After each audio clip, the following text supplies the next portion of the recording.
आगे बढ़ा जाए पढ़ाई में। पिछले क्लास में हम लोग मैलस का नियम पढ़ रहे थे और मैलस के नियम में प्रकाश की तीव्रता के बारे में हमने समझा था कि जो ध्रुवित प्रकाश होता है उसका तीव्रता प्रारंभिक का आधा होता है और तीव्रता जो होता है प्रकाश के आयाम के वर्ग के समानुपाती होता है। एक डायग्राम हमने बनाया था, थोड़ा समझते हैं एक बार पुनः। सबसे पहले हम लोग अध्रुवित प्रकाश लेते हैं। तो अध्रुवित प्रकाश का कंपन एक दिशा में होता है कि बहुआयामी होता है बालक, बहुआयामी एक से अधिक दिशा में होता है। तो साधारणतः है हम दो दिशा में कंपन लेंगे, एक्स लेंगे और वाई। बात नहीं बालक, शांत रहिए थोड़ा सा। अब इसके सामने कोई पोलराइजर यूज किया जाएगा जिसको ध्रुवक बोलेंगे, पोलराइजर यूज किया गया। अब यहां जो निकलेगा प्रकाश एक दिशा में कंपन करते हुए निकलेगा। बात नहीं बात है, किसी एक दिशा में कंपन करते हुए निकल रहा है। अब इसके बाद एक और हम यूज करेंगे पोलराइजर।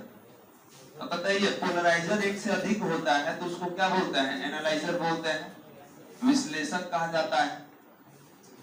किसी ने बोला कि सर इसको अगर हम थीटा एंगल से रोटेट करा दे तब क्या होगा? थीटा एंगल से घुमा दिया जाए। तो सवाल ये है कि थीटा एंगल से घुमाएंगे तो हमारा जो प्रकाश है उसके आयाम में थोड़ा सा परिवर्तन हो गया।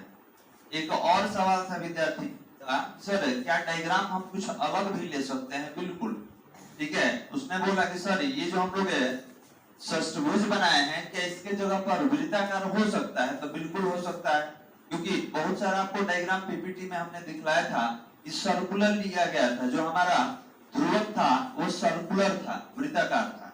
तो अगर किसी का इच्छा होगा कि इसको हटा के हम वृत्ताकार ले लें तो आप ले सकते हैं, कोई दिक्कत नहीं है। तो ये डायग्राम ऑलरेडी हम लोग बना चुके थे। अब आपके अनुसार इसको हम चेंज करके थोड़ा सा वृत्ताकार भी कर दे रहे हैं। तो वृत्ताकार करने से इसका जो कंपन है वो नहीं बदलेगा। वो डिपेंड किस पर करेगा कि आप किस तरह का पोलराइजर यूज कर रहे हैं। तो ध्यान देंगे, अगर इसके सामने हम एक ध्रुवक ले लिए और इस तरीके से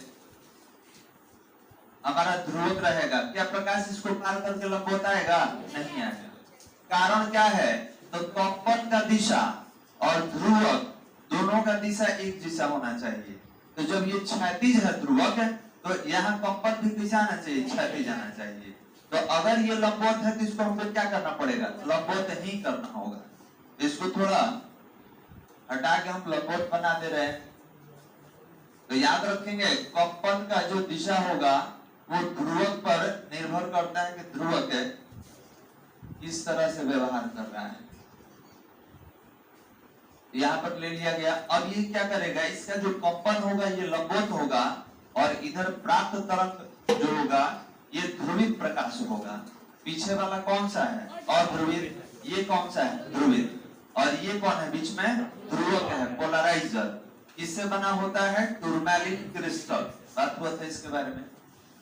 अब किसी ने बोला कि सर मान लीजिए कि इसको थोड़ा सा रोटेट कर दिया जाए या प्रकाश जो है कुछ कोण से गुजरे तब क्या होगा?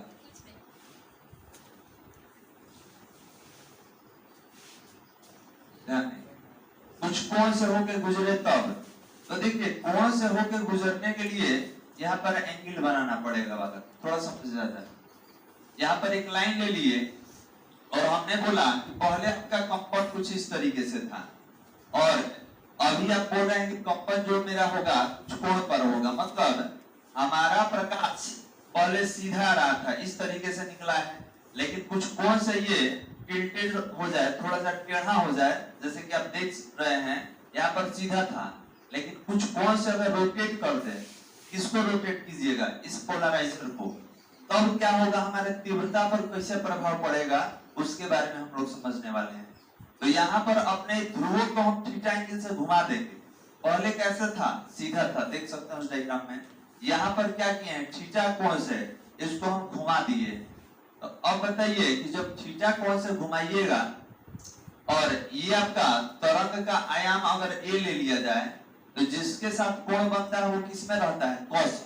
तो कहिएगा कि सर अगर थीटा एंगल से घुमाइएगा तो जो तरंग जाएगा उसका आयाम भी इसी तरह का होगा, क्योंकि जैसा आप रोटेशन रखेंगे, जैसा आप ध्रुवक में ये डायग्राम रखिएगा उसी तरीके का तरंग जाता है।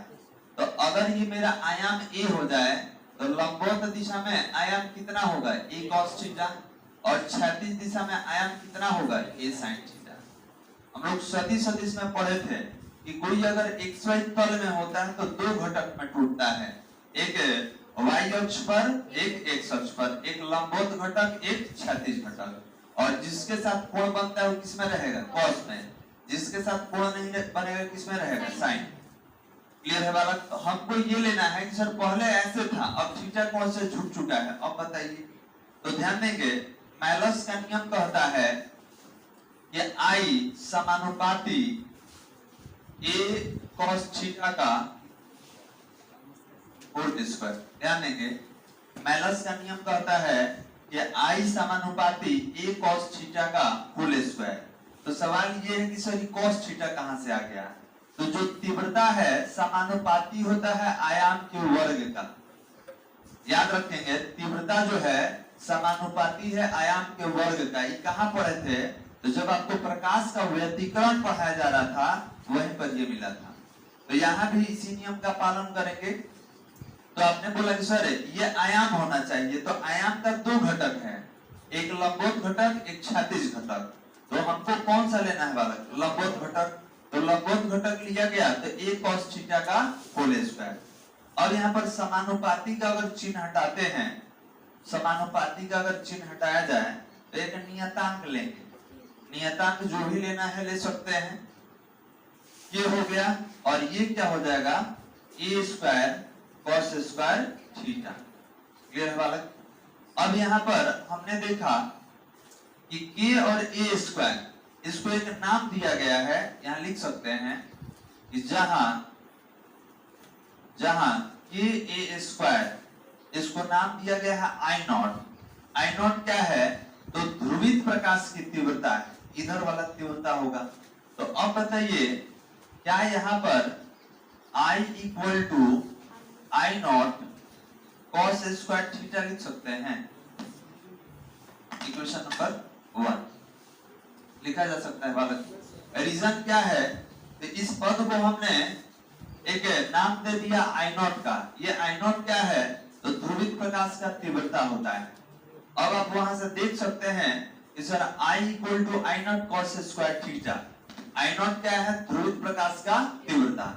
अगर इस I नॉट को हटाया जाए तो आप कह सकते हैं कि सर तीव्रता में और ये जो कोण है, जितना कोण से झुका हुआ है, इसमें वर्ग के समानुपाती का संबंध होता है।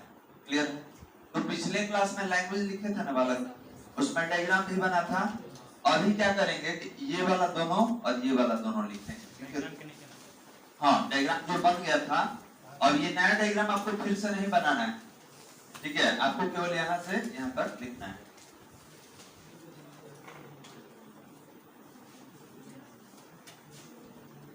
जो पिछले क्लास में डायग्राम बना था उसी के नीचे लिखेंगे, पहले उधर वाला दोनों फिर ये दोनों लिखेंगे।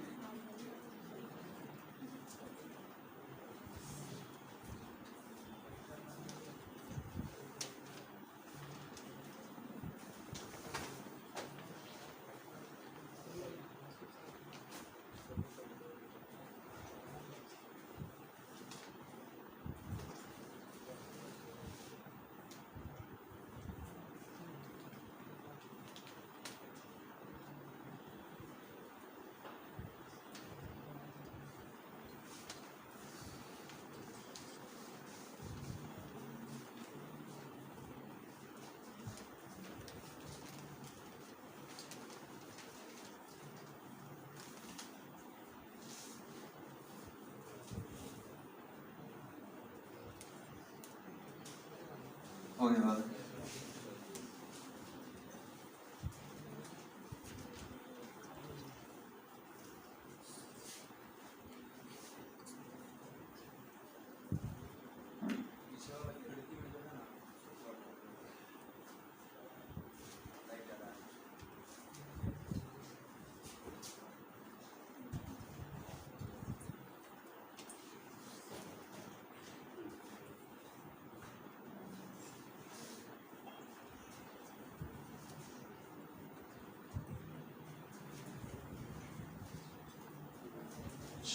आगे बढ़ा जाए। यहाँ पे लिखेंगे, लैंग्वेज लिखना होगा, पैराग्राफ चेंज करके लिखा जाए। समीकरण एक मैलस के नियम का, समीकरण एक मैलस के नियम का आवश्यक व्यंजक है। समीकरण एक मैलस के नियम का आवश्यक व्यंजक है, आवश्यक व्यंजक है। हो गया वाला, पैराग्राफ चेंज करके लिखेंगे। समीकरण एक से हम कह सकते हैं कि, समीकरण एक से हम कह सकते हैं कि, अब देखिए क्या लिखिएगा, तो I समानुपाती cos स्क्वायर थीटा लिख सकते हैं बालक। देखिए तो पीछे वाला समीकरण, ये I में और इस एंगल में कैसा रिलेशन है, तो आप बोलेंगे कि I समानुपाती cos स्क्वायर थीटा, मतलब जो कोण होगा, जितना झुकाव का कोण होगा ध्रुवक के लिए, उसके वर्ग के समानुपाती होगा। इसको भी लिख लीजिए।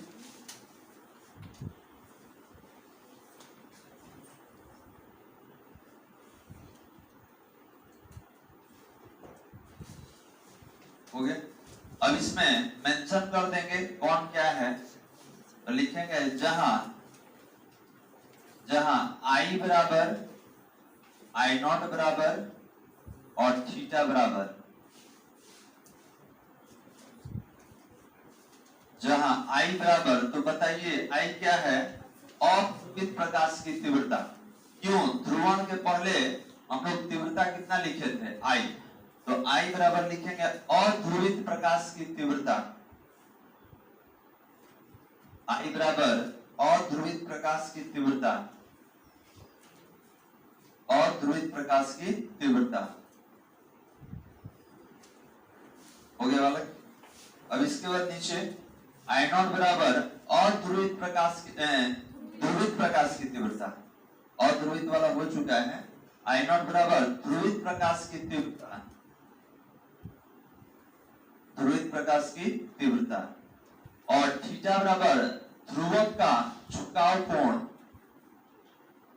थीटा बराबर ध्रुवक का झुकाव कोण, ध्रुवक का झुकाव कोण। हो गया। चलिए, तो यही आपका मैलस का नियम था। याद रखेंगे, ऑब्जेक्टिव में और शॉर्ट क्वेश्चन में ये दोनों पूछा जाता है। क्लियर है बाबू? तो सबसे पहले ब्रूस्टर ने इसके बारे में बताया था, और इसका प्रायोगिक सत्यापन किसने कर दिया, मैलस ने। तो मैलस का नियम भी काफी इंपॉर्टेंट होता है आपके एग्जाम के लिए। जब आएगा तो ये या तो लघुत्तरीय में या तो ऑब्जेक्टिव। आगे बढ़ा जाए। आगे हमको पढ़ना है प्रकाशीय यंत्रों का विभेदन क्षमता। ठीक है, ये टॉपिक हमारा रेस्ट रह चुका है। सबसे बड़ा सवाल, सर ये विभेदन क्षमता क्या होता है? तो ध्यान देंगे बालक, सभी डिवाइस का, सभी प्रकाशीय यंत्र का एक निश्चित सीमा होता है देखने का। जैसे आपका आंख है, तो याद कीजिए हम लोग मानव नेत्र में पढ़े थे कि मानव नेत्र के लिए एक निकट बिंदु होता है कि हम नजदीक कहां तक देख पाते हैं। तो एक मानक बनाया गया है जिसको स्पष्ट दर्शन का न्यूनतम दूरी कहा जाता है, और उसको हम लोग कितना लिए हैं, 25 सेंटीमीटर। फिर आपको ये भी बताया गया है एक स्वस्थ नेत्र के लिए दूर बिंदु पूछा जाए कि अधिक से अधिक दूर कहां तक देखिएगा, तो हम लोग पढ़े थे अनंत, कि मानव जो नेत्र है अगर स्वस्थ नेत्र है तो अनंत तक देखना होगा। क्लियर है बालक? उसी तरीके से अगर कोई डिवाइस बनता है, जैसे आप सूक्ष्मदर्शी यूज कर रहे हैं, दूरदर्शी यूज कर रहे हैं, बाइनोक्यूलर जिसको दूरबीन कहा जाता है वो यूज कर रहे हैं, तो उसका भी एक क्षमता होता है किसी भी पिंड को देखने का। अभी नहीं कि दूरबीन खरीद लिए तो अब चांद तक देख लीजिएगा, ऐसा नहीं है। उसका एक रेंज होता है ना जी, हर डिवाइस का एक रेंज होता है कि इतना ही काम करेगा। रीजन क्या है कि सब में लेंस लगा हुआ है। जब लेंस लगा है तो उसका फोकस दूरी भी होगा और उसका अपना क्षमता भी होता है कि हम इतना पावर तक किसी पिंड को देख पाते हैं। क्लियर है? अब आपके सामने आपके क्लोजेस्ट में बहुत नजदीक पर कोई ऑब्जेक्ट हम रख दिए, जैसे मेरे पास ठीक है, दो ऑब्जेक्ट है, ध्यान देंगे, मेरे पास दो ऑब्जेक्ट है, आपको दिख रहा है, और दोनों को काफी क्लोजेस्ट रख दिए। शर्त यह है कि दोनों काफी नजदीक है लेकिन सटा हुआ नहीं। तो अगर आपके नजदीक में ये रखा जाए तो आपसे पूछा जाए कि बताइए दोनों अलग अलग है कि एक ही है? अलग अलग दिख रहा है जी, देखिए तो ठीक है, लेकिन इसी ऑब्जेक्ट को, ध्यान देंगे, इसी ऑब्जेक्ट को, इस पिंड को उठाकर ले जाकर हम सड़क पर रख दे, यहाँ से 100 मीटर दूर पर रख दे, तो आप इसको अलग अलग नहीं देख पाइएगा। आपको लगेगा सर दोनों तो एक एक कलम है, नहीं बोलिएगा सर हाथ में दो पेन लिए हैं, बोलिएगा सर आप एक कलम लिए हुए हैं, एक मार्कर आपने पकड़ा है। तो अब सवाल ये है कि आपका आंख है, क्या दोनों पिंड को अलग अलग विभेद कर पा रहा है? तो आप बोलेंगे नहीं सर। लेकिन जैसे आपके नजदीक लाया जा रहा है, आपके नजदीक हम ला दिए, जैसे 100 मीटर पर ला दिए, और बोले कि देखो अलग अलग अलग दिख रहा है, तो कहिएगा ना सर नहीं दिख रहा है। फिर हम 50 पर आ गए, बोले अब देखो तो आपने बोला कि हाँ सर अब हमको अलग अलग दिख रहा है। तो याद रखेंगे, जितना दूरी पर आप इसको अलग अलग देख पा रहे हैं वो आपका विभेदन सीमा होता है। यह विभेदन दूरी भी कहा जा सकता है। विभेदन मतलब दोनों को अलग अलग स्पष्ट रूप से देखने का जो क्रिया होता है, यही विभेदन कहलाता है। ठीक है, विभेद मतलब अंतर बता पाना, ये दोनों अलग अलग है। तो हमको पढ़ना है विभेदन क्षमता। तो मानव नेत्र हो या कोई प्रकाशीय यंत्र हो, उसका एक क्षमता होता है किसी पिंड को अलग अलग देखने का। अगर ये नजदीक है तो तब तो आप देख पा रहे हैं, लेकिन एक ऐसा दूरी जरूर होगा जहां पर ये दोनों एक ही आपको दिखाई देगा। तो उसी के बारे में पढ़ने वाले हैं सर, मानव नेत्र के लिए विभेदन क्षमता। ठीक है, विभेदन क्षमता मतलब दोनों को अलग अलग देखने का क्षमता कितना है। तो विभेदन क्षमता भी मिलेगा, विभेदन सीमा भी मिलेगा, होगा ना जी। क्या पे कह रहे हैं कि 100 पर अलग अलग नहीं दिख रहा है, हमको 50 पे दिख रहा है, फिर चेक करेंगे 50 से ऊपर 60 पे दिख रहा है कि नहीं, 70 पे दिख रहा है कि नहीं। तो जहां तक आपको दोनों अलग अलग साफ साफ दिख रहा है, वही आपका विभेदन सीमा है। और उस दूरी तक जितना आप नेत्र का या किसी लेंस का क्षमता यूज कर रहे हैं, वही उसका क्या कहलाता है, विभेदन क्षमता।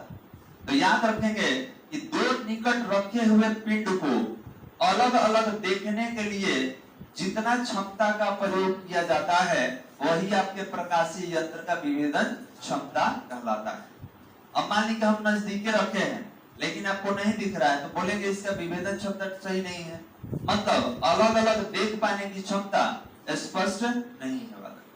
थोड़ा सा परिभाषित पहले हेडिंग देंगे, प्रकाशीय यंत्रों की विभेदन क्षमता। हेडिंग दिया जाए प्रकाशीय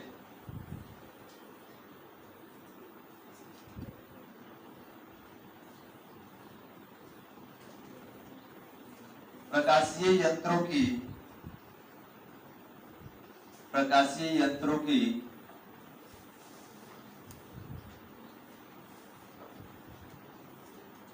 विभेदन क्षमता। हो गया। तो याद रखेंगे विभेदन क्षमता मतलब अलग अलग देखने का क्षमता। इसको इंग्लिश में लिखना होगा तो रिजॉल्विंग पावर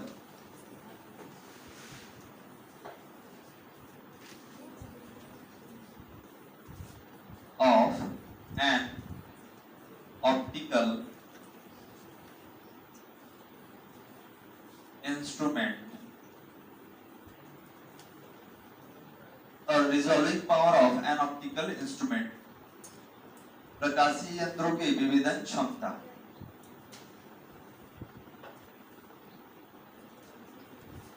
तो याद रखेंगे विभेदन क्षमता भी पढ़ना है, विभेदन सीमा भी पढ़ना है। सूक्ष्मदर्शी के लिए भी होगा, दूरदर्शी के लिए होगा, मानव नेत्र के लिए होगा, सबके लिए होता है। चलिए परिभाषित किए बालक लिखेंगे, किसी प्रकाशीय यंत्र द्वारा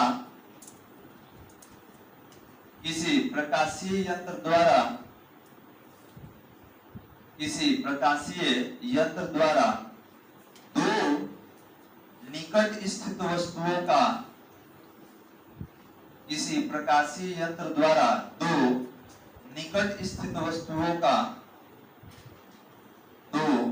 निकट स्थित वस्तुओं का अलग अलग स्पष्ट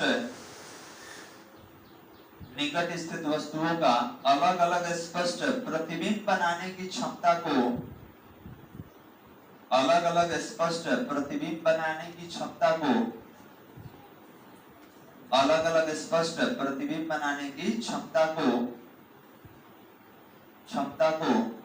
प्रकाशीय यंत्र का विभेदन क्षमता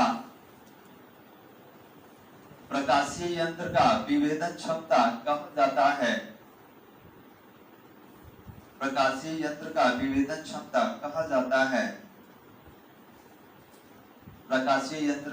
क्षमता कहा जाता है। कोई दिक्कत समझने में? कि आपका नेत्र कितना पावर यूज कर रहा है दोनों पिंड को अलग अलग देखने में, वही आपका विभेदन क्षमता कहलाएगा। तो विभेद करना मतलब अंतर स्पष्ट करना, दोनों को अलग अलग बतलाना होता है। क्लियर है बालक? अब डायग्राम से थोड़ा समझते हैं कि सर ये रिजॉल्विंग पावर क्या है। तो डायग्राम में हम 3 तरह का डायग्राम बनाए। अब यहाँ पर एक सर्किल जैसा खींच दिए, आपसे पूछा जाएगा कि बताइए ये एक पिंड है कि 2 पिंड है? तो आप बोलेंगे सर ये तो एक ही दिख रहा है, ये अलग अलग नहीं है। ये हो जाएगा अनरिजॉल्व, मतलब ये अलग अलग नहीं है, जिनका टेस्ट वगैरह निकल जाएंगे। जिनका टेस्ट आज से स्टार्ट है 10 बजे से, आप 10 मिनट पहले निकलिए, ठीक है? वीडियो ग्रुप में डाल दिया जाएगा, ठीक है? आप वहां से देख लेंगे, जो पीडीएफ होगा ग्रुप में शेयर कर देंगे। बाकी लोग समझें? तो यहाँ पर हमने कोई पिंड लिया है और ये कैसा है, तो ये अनरिजॉल्व है। अनरिजॉल्व मतलब ये अलग अलग नहीं दिख रहा है, ये एक ही दिख रहा है। फिर थोड़ा सा आपके आंख के नजदीक लेके आ गए। अब यहाँ जो डायग्राम होगा कुछ इस तरीके का होगा।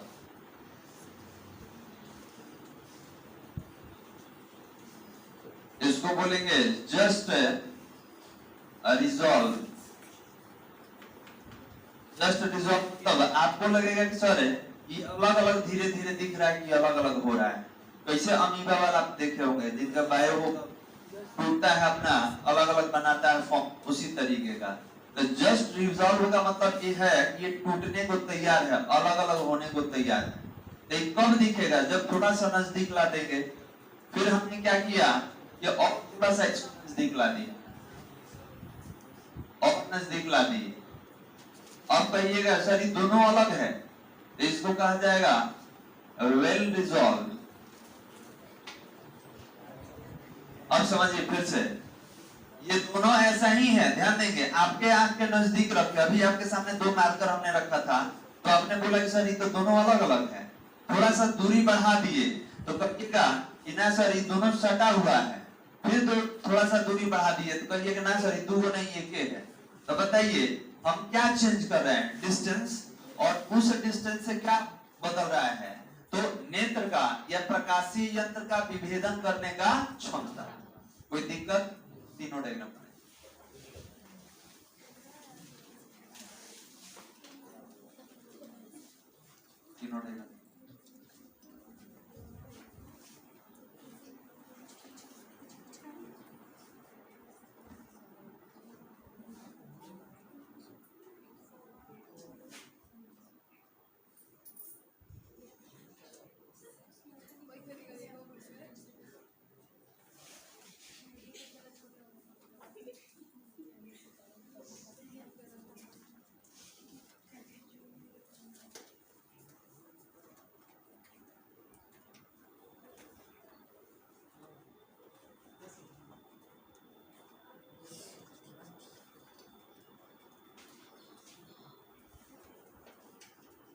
चलिए हो गया वाला।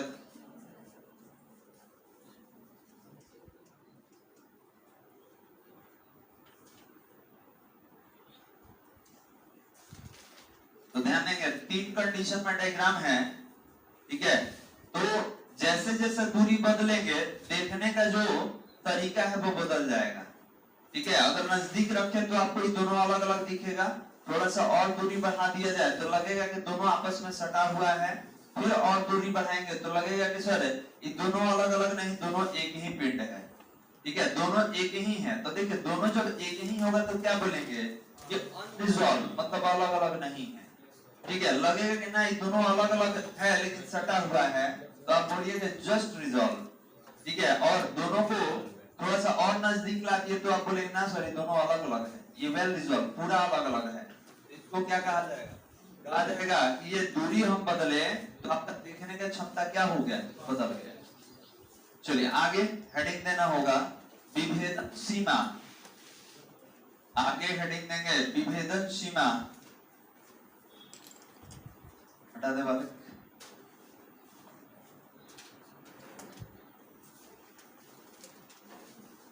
विभेदन सीमा, limit of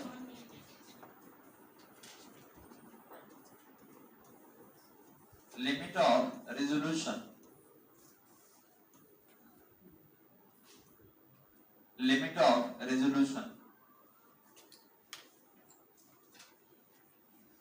limit of resolution. चलिए रेजोल्यूशन से आप परिचित होंगे, डिवाइस का होता है। इसमें क्या होता है, किसी का रेजोल्यूशन कम है और आप उसको बड़ा करके देखना चाहते हैं तो धुंधला जैसा दिखता है। आप कैमरा वगैरह यूज कीजिए, मोबाइल का या कोई लेंस वगैरह यूज कीजिए, तो लिखा रहता है कि इसका रेजोल्यूशन कितना है, मतलब आप इसको कितना बड़ा करके देख सकते हैं, इसका क्वालिटी कैसे चेंज कर सकते हैं। तो याद रखेंगे जिसका रेजोल्यूशन ज्यादा है उसको अगर मैग्नीफाइड भी कीजिएगा, बड़ा भी कीजिएगा तो धुंधला नहीं दिखाई देता है, ब्लर दिखाई नहीं देगा। लेकिन जिसका रेजोल्यूशन कम है, ठीक है, तो उसको आप मैग्नीफाइड करते हैं, बड़ा करते हैं तो दिखेगा कि आदमी बैठा है लेकिन कौन है ये नहीं दिखेगा। जैसे ये कैमरा वगैरह हम लोग यूज कर रहे हैं तो इसमें साफ अगर कम रेजोल्यूशन का है तो इसमें दिखता है कि 10 गो बैठा है, 50 गो बैठा है, 100 गो बैठा है। लेकिन अगर थोड़ा सा उसको बड़ा किया जाए, मैग्नीफाइड किया जाए तो वो रिजॉल्व नहीं कर पाता है कि बच्चा कौन है, इसका फेस कैसा है, ये रिजॉल्व नहीं कर पाता है। तो जो रेजोल्यूशन अच्छा रहेगा तब तो उसको मालूम चलेगा कि ना ये कौन है, इसको मैग्नीफाइड करने पर उसका कंप्लीट इमेज दिखाता है। तो इसीलिए हाई मेगापिक्सल का हम लोग कैमरा वगैरह यूज करते हैं, उसका रेजोल्यूशन क्या होता है, ज्यादा होता है। अब आते हैं विभेदन सीमा। सबसे पहले सीमा ही समझाया था हमने कि जितना दूर तक मानव नेत्र किसी पिंड को अलग अलग स्पष्ट रूप से देख पा रहा है वही दूरी विभेदन सीमा कहलाता है। जैसे हमको यहाँ से 50 मीटर तक दो पिंड अलग अलग दिख रहा है। एग्जाम्पल के लिए अभी हमने दो पेन लिया था और हमने बोला कि नजदीक रख रहे हैं तब तो आप देख ही पा रहे हैं कि अलग अलग है, लेकिन दूर ले जाएंगे तो ये शायद नहीं दिखेगा। तो जितना दूर तक हमको ये दोनों अलग अलग दिख रहा है, जितना दूर तक दोनों हमको वेल विजुअल दिखाई देगा कि ना सर ये दोनों पिंड अलग अलग है, वही दूरी क्या होगा, विभेदन सीमा। कोई दिक्कत वाला? अब हम बोल दिए कि हमको यहाँ से 60 मीटर तक है दोनों पिंड अलग अलग दिख रहा है, लेकिन 60 से जैसे ही 65 कर रहे हैं, 61 कर रहे हैं तो हमको नहीं दिखाई दे रहा है। ठीक है, तो आप बोलेंगे सर जहां तक ये दोनों अलग अलग हमको दिखेगा वही दूरी क्या कहलाएगा, विभेदन सीमा। क्लियर है? तो विभेदन सीमा तक कैसा दिखता है, अलग अलग वेल दिखता है, याद रखना होगा। तो इसी को हम लोग परिभाषित करने वाले हैं। आपको ये बताइए सभी प्रकाशीय यंत्र का विभेदन क्षमता और सीमा एक समान होता है कि अलग अलग? क्योंकि जब सबका पावर चेंज होगा तो विभेदन सीमा और क्षमता भी परिवर्तित हो जाएगा। परिभाषित किया जाएगा, हेडिंग दे दी हम लोग, लिखेंगे दो वस्तुओं के की दो वस्तुओं के बीच की वह न्यूनतम दूरी, दो वस्तुओं के बीच की वह न्यूनतम दूरी, वह न्यूनतम दूरी जिसमें वे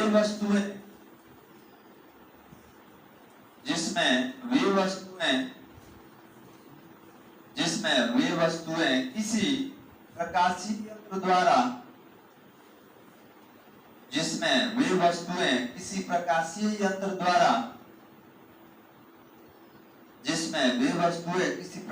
यंत्र द्वारा अलग अलग दिखाई देती हैं, किसी प्रकाशीय यंत्र द्वारा अलग अलग दिखाई देती हैं, उसे प्रकाशीय यंत्र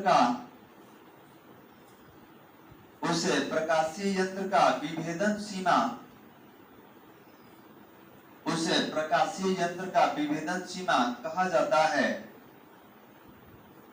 उसे प्रकाशीय यंत्र का विभेदन सीमा कहा जाता है। हो गया बालक? पैराग्राफ चेंज करके लिखा जाए। किसी प्रकाशीय यंत्र की, पैराग्राफ चेंज करके लिखेंगे, किसी प्रकाशीय यंत्र की विभेदन क्षमता, किसी प्रकाशीय यंत्र की विभेदन क्षमता, किसी प्रकाशीय यंत्र की विभेदन क्षमता विभेदन सीमा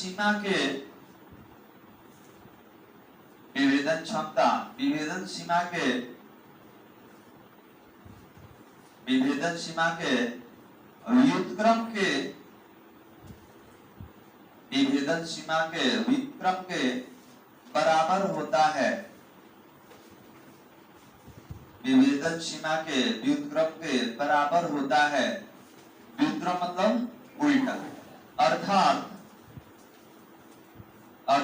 प्रकाशीय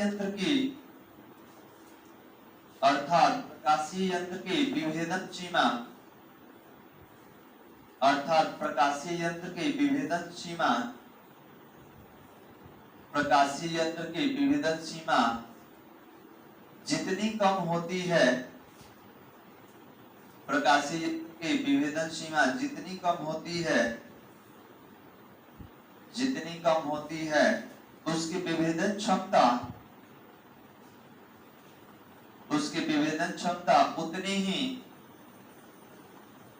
विभेदन क्षमता उतनी ही अधिक होती है। उसकी विभेदन क्षमता उतनी ही अधिक होती है। हो गया बालक? एक बार पुनः पैराग्राफ चेंज करके लिखेंगे। प्रयोगों के आधार पर ज्ञात होता है कि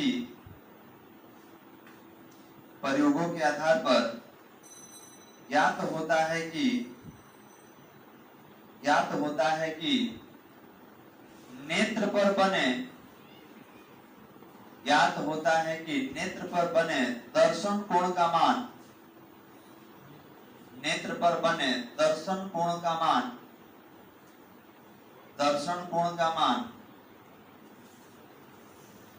दर्शन कोण का मान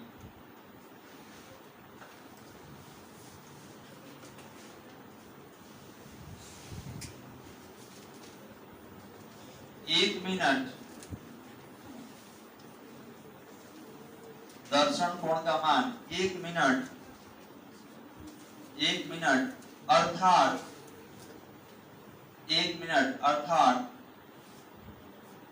1/60 डिग्री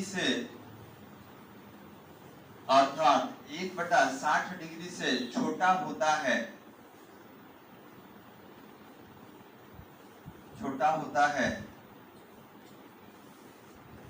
होता है। अतः इस स्थिति में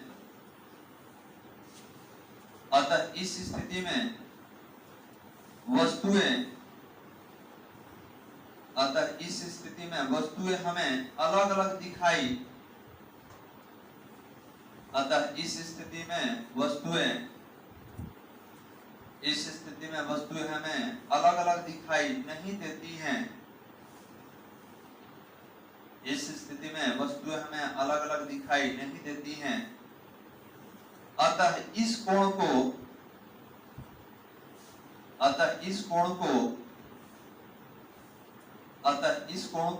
नेत्र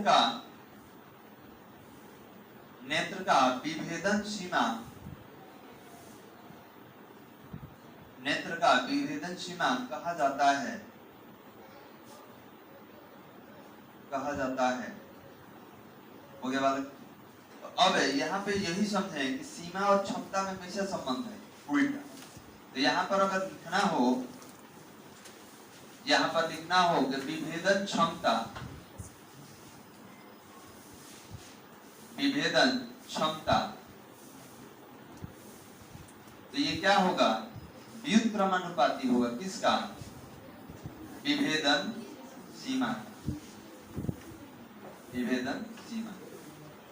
अब सब प्रकार से यंत्र का अलग अलग होता है, पहले इसको लिख लीजिए। दूरदर्शी के लिए अलग होगा, सूक्ष्मदर्शी के लिए अलग होगा, हर एक स्थिति में यह बदल जाएगा।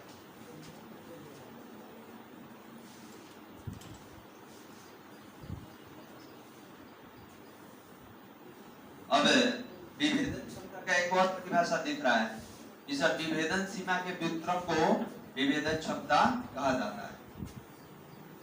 एक बालक, अब यहाँ पर एक नोट बनाए, नोट लिखा जाए, विभेदन सीमा के,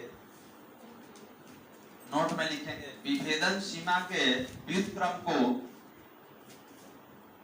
विभेदन सीमा के व्युत्क्रम को विभेदन क्षमता कहा जाता है। विभेदन सीमा के व्युत्क्रम को विभेदन क्षमता कहा जाता है। विभेदन सीमा के व्युत्क्रम को विभेदन क्षमता कहा जाता है। व्युत्क्रम मतलब उल्टा। तो याद रखेंगे कि विभेदन क्षमता क्या है, तो मानव नेत्र का वह क्षमता है जिससे ये दो निकट रखी वस्तुओं को स्पष्ट रूप से अलग अलग देख पाता है।